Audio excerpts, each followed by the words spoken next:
At exactly 2:47 a.m., the quiet of a Beverly Hills night fractured into something uneasy. The phone rang. It wasn't the kind of ring that could be ignored or mistaken for a wrong number.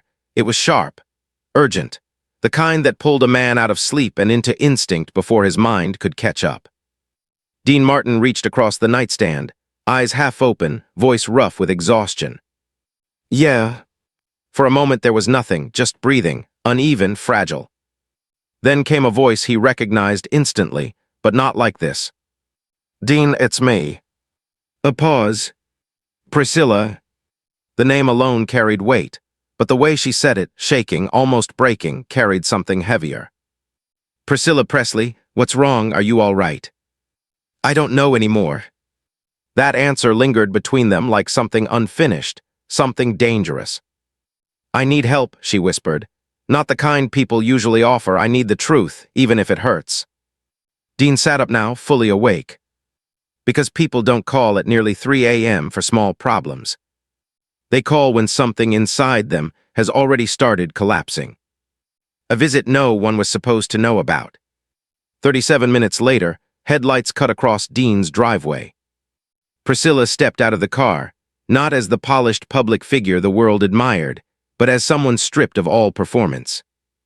No makeup, hair undone, eyes swollen from crying. She looked human and broken. Dean didn't ask questions at the door. He simply stepped aside. "Come in." Inside, the house was quiet, too quiet, the kind of silence that invites truth whether you're ready or not. He poured coffee, she didn't touch it. For a long moment, neither spoke.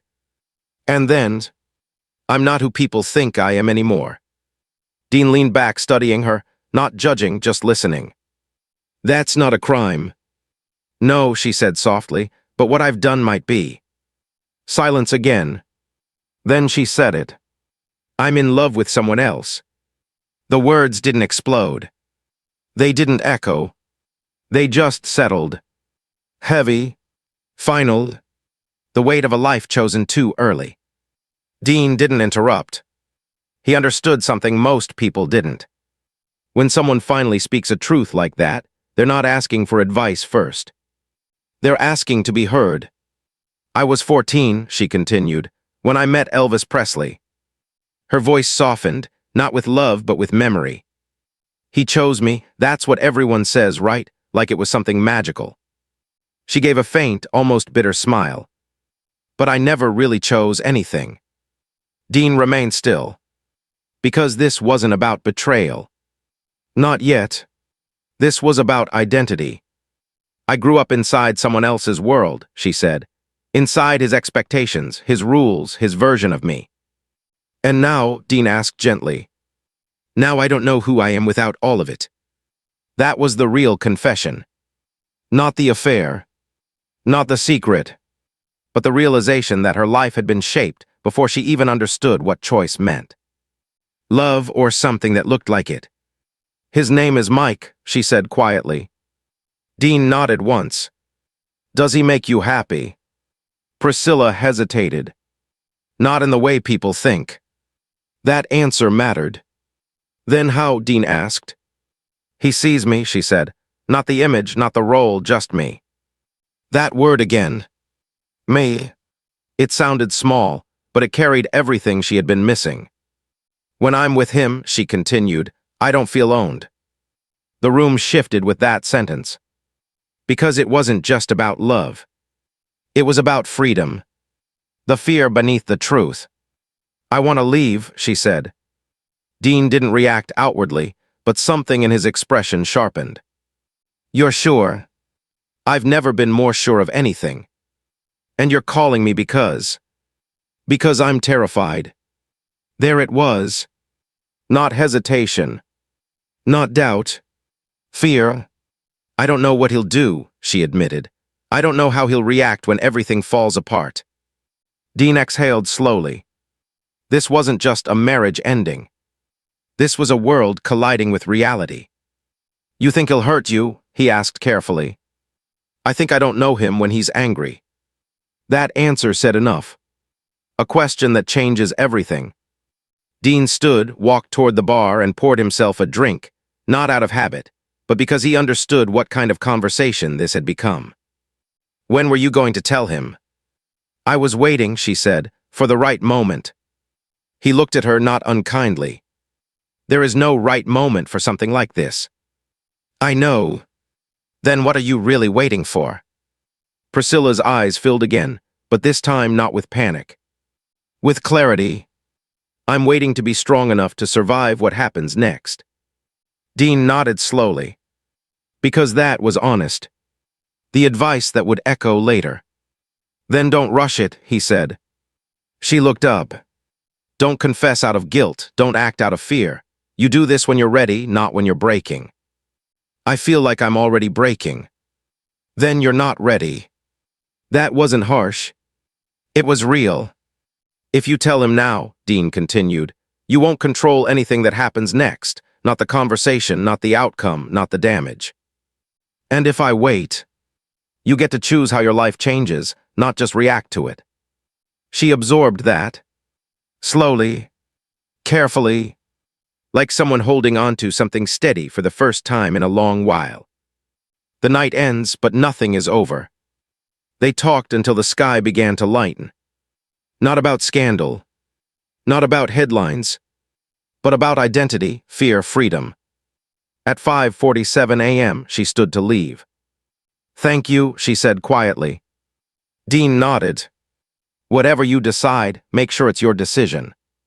She gave a small, tired smile. "For the first time, I think it will be." And then she was gone. What Dean didn't know yet. The house fell silent again. But the silence wasn't peaceful anymore. Dean sat there, staring at nothing, thinking about everything. About loyalty. About truth. About friendship. Because somewhere, far from Beverly Hills, a man named Elvis Presley still believed everything in his world was exactly as it should be. And in just a few days, that illusion would shatter. The night did not end when Elvis walked out of the house. In many ways, that was only the beginning, the moment when silence turned into consequence, when words spoken in anger began echoing into something far more permanent than either of them had expected. The air inside the house felt different after he left, as if something invisible had shattered and could never be put back together. Priscilla stood in the center of the living room for a long time, unmoving, her body still trembling from the force of what had just happened. Her mind replaying every word, every look, every moment where she realized this was no longer just about a broken marriage. It had become a turning point in her life. Upstairs, Lisa Marie slept peacefully, unaware that her world had just shifted beneath her feet. That innocence made everything heavier. It forced Priscilla to confront not just her own choices, but the ripple effect they would have on someone who had no say in any of it. She slowly walked up the stairs, each step deliberate, as if grounding herself in something real, something steady. When she reached her daughter's room, she paused at the doorway, watching her sleep, her chest rising and falling in a rhythm untouched by conflict. For a moment, Priscilla felt an overwhelming urge to undo everything, to rewind time, to go back to a version of her life where things were simpler, even if they were not truly happy. But she didn't move, because deep down, she knew something had already been set in motion that couldn't be reversed. Back downstairs, the silence pressed in again. It wasn't peaceful silence. It was the kind that forces you to think, to confront truths you've been avoiding. She sat on the edge of the couch, her hand resting on the place where she had fallen earlier, still feeling the dull ache in her back. It wasn't just physical pain. It was the realization that the man she had once depended on for everything had crossed a line that couldn't be ignored, no matter how complicated the situation was. And yet, even in that moment, she didn't hate him. That was the most confusing part of all. Because despite everything, the anger, the fear, the confrontation, there was still a part of her that understood him. Understood the pain behind his reaction, the sense of betrayal, the loss of control over something he had always believed would remain constant. It didn't excuse what had happened, but it made it harder to reduce the situation to something simple. This wasn't a story of villains and victims. It was a story of people, flawed, emotional, human, trying and failing to hold onto something that had already begun slipping away long before that night. Hours passed without her noticing. The sky outside slowly shifted from darkness to the faint gray of early morning. The world was moving forward whether she was ready or not. Eventually, exhaustion caught up with her, but it wasn't the kind of exhaustion that allowed rest. It was the kind that left her sitting there, eyes open, staring at nothing, her thoughts looping endlessly. At around 7 a.m., the phone rang again. This time, she knew who it would be. "Hello," her voice was quieter now, steadier but drained. "Priscilla," Dean Martin said gently, his tone carrying a weight of concern that hadn't faded since their last conversation. "I've been thinking about you all night. I wanted to make sure you're okay." She closed her eyes for a moment, letting out a slow breath. "I'm still here. I don't know if that counts as okay." There was a pause on the other end, the kind that comes when someone is choosing their words carefully. "What happened after we spoke?" She told him everything, not just the events but the feeling behind them. The fear, the confusion, the strange mixture of relief and grief that came with finally confronting the truth. Dean didn't interrupt. He didn't rush her. He let her speak until there was nothing left to say. When she finished, the silence between them felt different this time. Not empty, but understanding. "You did the hardest thing already," Dean said finally. "You told the truth. Now everything else is just dealing with the fallout."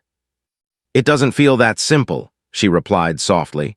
"It feels like I've broken something that can't ever be fixed." "Maybe it was already broken," he said, "and now you're just seeing it clearly for the first time." That stayed with her, because deep down she knew he was right. The rest of that day unfolded slowly, almost painfully. There were calls to lawyers, quiet conversations with people she trusted, moments where she had to force herself to stay focused on practical decisions while her emotions threatened to overwhelm her. It was no longer about feelings alone. It was about planning, protecting, preparing. And then there was the question she couldn't avoid. What would happen next with Elvis? Because no matter how much distance she tried to create, their lives were still connected. Through Lisa Marie, through years of shared history, through a bond that, even if broken, couldn't simply disappear overnight. Meanwhile, miles away, Elvis wasn't sleeping either. He had returned to Memphis, but the city that once felt like home now felt unfamiliar, almost suffocating. The studio sessions that once gave him purpose felt meaningless. The music didn't sound the same. Nothing did. He sat alone in a dimly lit room, a half-finished drink on the table beside him, staring at nothing in particular. His mind replayed every moment of their relationship, searching for answers, for signs he might have missed, for a version of events that made sense. But the more he thought about it, the more he realized something he didn't want to admit. This hadn't happened overnight. It hadn't even started 6 months ago. It had been building for years. In the distance between them, in the conversations they never finished, in the things they stopped saying to each other. And now, all of it had finally come to the surface. Later that evening, he picked up the phone again. This time, his voice was different, quieter, less explosive, but still heavy with unresolved emotion. "Priscilla," he said when she answered. She hesitated for a brief moment before responding. "Yes." There was a long pause, not tense, not angry, just uncertain. "I've been thinking," he said slowly, "about everything." She didn't interrupt. She let him continue. "I can't pretend this didn't happen," he admitted. "And I can't pretend I'm not angry, but I don't want this to turn into something worse than it already is." Her grip on the phone tightened slightly. "What are you saying?" "I'm saying we need to handle this carefully," he replied. "For Lisa, for ourselves, for whatever comes next." It wasn't forgiveness. It wasn't reconciliation. But it was something. And sometimes, something is enough to start moving forward. That conversation didn't solve everything. It didn't erase the pain or the damage, but it shifted the direction. It turned what could have become complete destruction into something that, while still painful, might be manageable.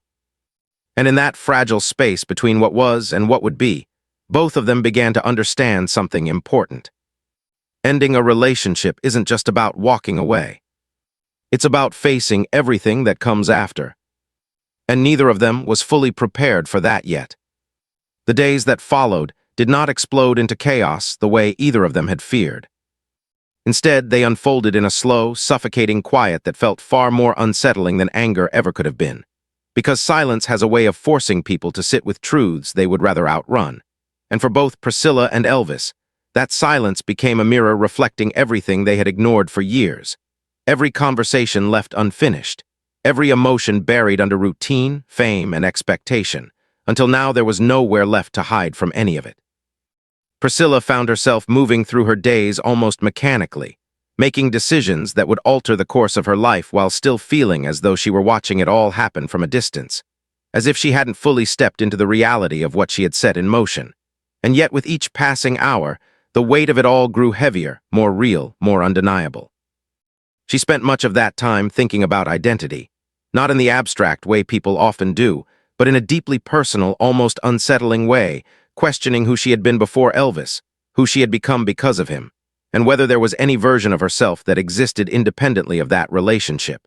Because for so long her life had been defined by proximity to something larger than herself, something powerful and consuming, and now that she was stepping away from it. She was faced with a question she had never truly answered before. What does it mean to stand alone when you've spent years being part of someone else's world? That question lingered in everything she did, in the way she spoke, in the way she thought, in the quiet moments when she realized she no longer had to follow rules that had once felt unbreakable. And yet freedom, she was beginning to understand, was not always comforting. It could be overwhelming, even frightening, because it came with responsibility, with consequences, with the need to define yourself without relying on anyone else's expectations. Meanwhile, in Memphis, Elvis Presley was experiencing a different kind of silence, one that did not feel reflective but rather restless, almost suffocating in its intensity.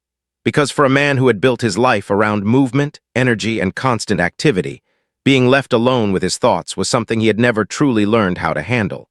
And now, with the absence of Priscilla no longer just emotional but gradually becoming physical as well, he found himself confronting a reality that felt both unfamiliar and deeply uncomfortable.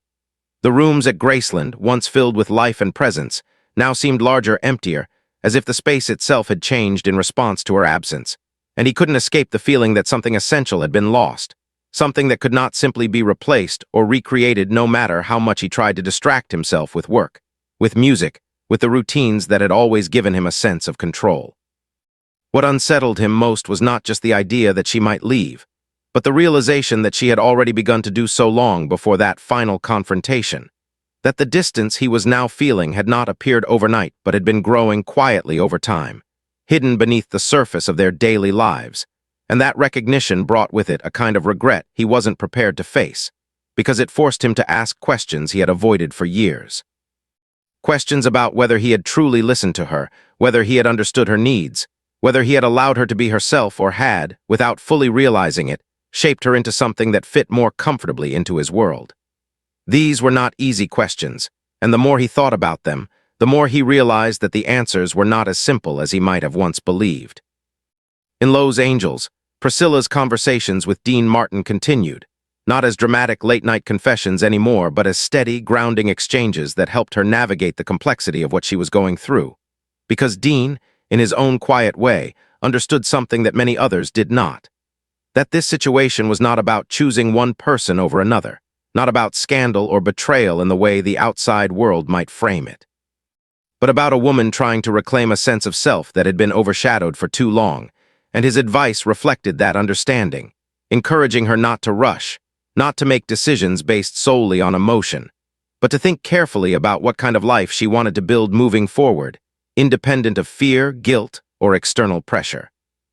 There were moments, however, when even that clarity felt fragile, when doubts crept in and threatened to unravel everything she had begun to piece together.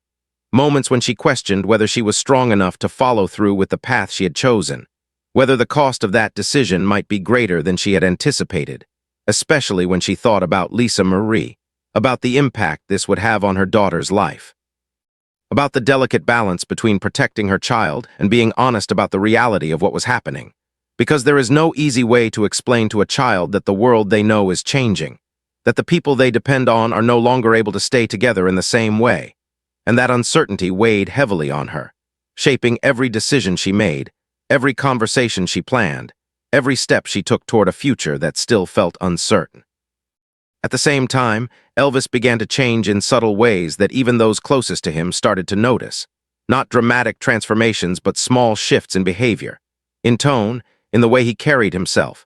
as if the events of that night had forced him to confront parts of himself he had long ignored.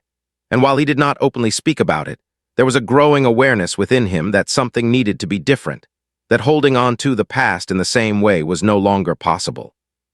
And that realization, though difficult, marked the beginning of a process he had not expected, a process of reflection, of reassessment, of slowly coming to terms with the fact that control, something he had relied on for so long, was no longer something he could maintain in the same way.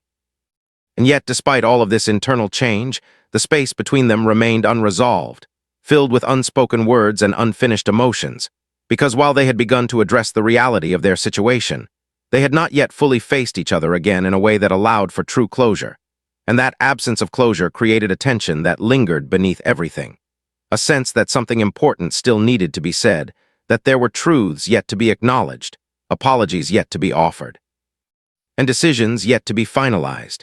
It was as if both of them were standing on opposite sides of a bridge that had already begun to collapse, unsure whether to try to cross it one last time or to accept that it could no longer hold their weight. As the week came to an end, that tension began to build towards something inevitable, something that neither of them could avoid any longer, because there comes a point in every story where reflection must give way to action, where silence must be broken, where the distance between two people can no longer remain undefined. And for Priscilla and Elvis, that moment was approaching whether they were ready for it or not, bringing with it the promise of answers, but also the risk of finality. Because once certain words are spoken, once certain decisions are made, there is no returning to what once was, only moving forward into something new, something uncertain, something that would ultimately redefine both of their lives in ways they were only just beginning to understand. The morning arrived not with the calmness one might hope for, but with the heavy weight of inevitability pressing on every moment, a suffocating anticipation that had been building silently over weeks now demanding its reckoning. Priscilla sat in the quiet of her living room, the sunlight filtering softly through the curtains, but doing nothing to illuminate the darkness that had settled deep inside her chest. Her thoughts spun relentlessly, circling around the confrontation that was now unavoidable. The hours had stretched endlessly since the previous night, each tick of the clock amplifying the tension. She had spent them rehearsing words she wasn't sure she had the courage to say, thinking about every possible reaction, every expression that might cross his face when she finally met Elvis in a space where avoidance was no longer possible. She was exhausted from the mental acrobatics, from the fear that had nested so firmly inside her that even breathing felt like a conscious struggle. And yet there was a clarity in it now, an undeniable truth that had emerged from the chaos. She could no longer live in the shadow of a man who had defined her entire existence, and the only path forward was one that demanded confrontation, honesty, and ultimately, liberation. Elvis arrived at her house at precisely the hour he had promised, the car rolling into the driveway with the unmistakable presence of someone who had always owned both the streets and the air around him. When he stepped inside, the energy in the room shifted immediately, charged with a mixture of anger, disbelief, and something quieter but no less powerful, a profound sense of betrayal.